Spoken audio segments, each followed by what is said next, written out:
with families, everybody comes knowing probably only their family member or individual that they're advocating for well.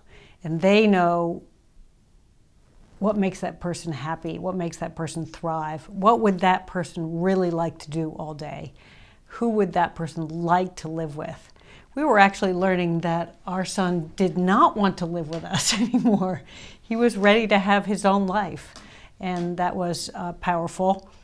And also we had discovered in his teenage years how much he liked to farm. The other families that we were working with, some of them had a vision for what their child might like to do.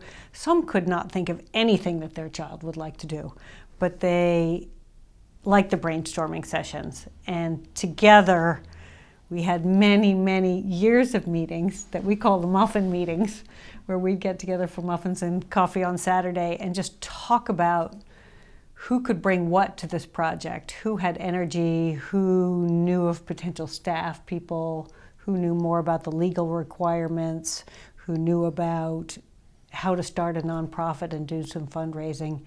And those were great meetings. Yeah, probably you find those people through your school, where your son or daughter is at school now. Then you would meet parents who are in a similar situation, and that's the group you lock your arms with. We told all our friends about it all the time. We were a broken record about what we needed to create. And very early on, we met Peter and Dia, and then there were 4 of us. And once there were 4 of us doing this, then we had some real legitimacy and power. Agreeing to a vision, locking arms and saying, this is what we're going to do.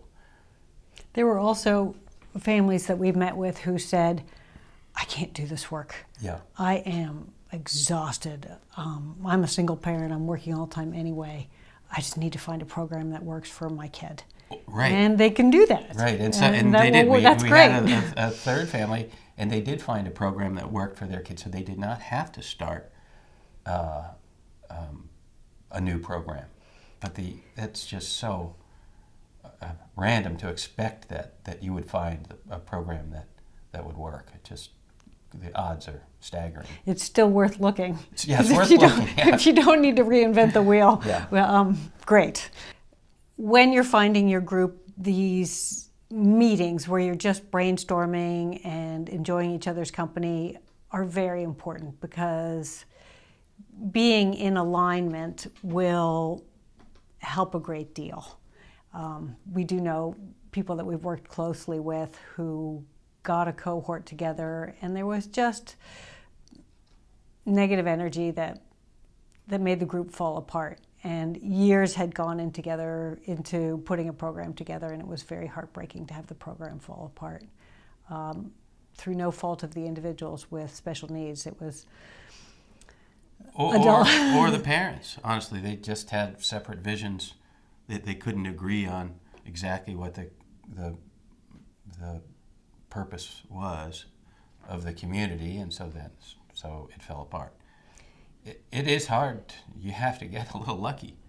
Yeah. In an ideal situation, you would bring into early brainstorming meetings people who might be staff, who might be key leaders, boots on the ground in the morning every day. If there's a teacher or a therapist or someone from your church or a camp program that your kid's been with who's like, yeah, I'd like to do something different. I want to change from being a classroom teacher to being a program director.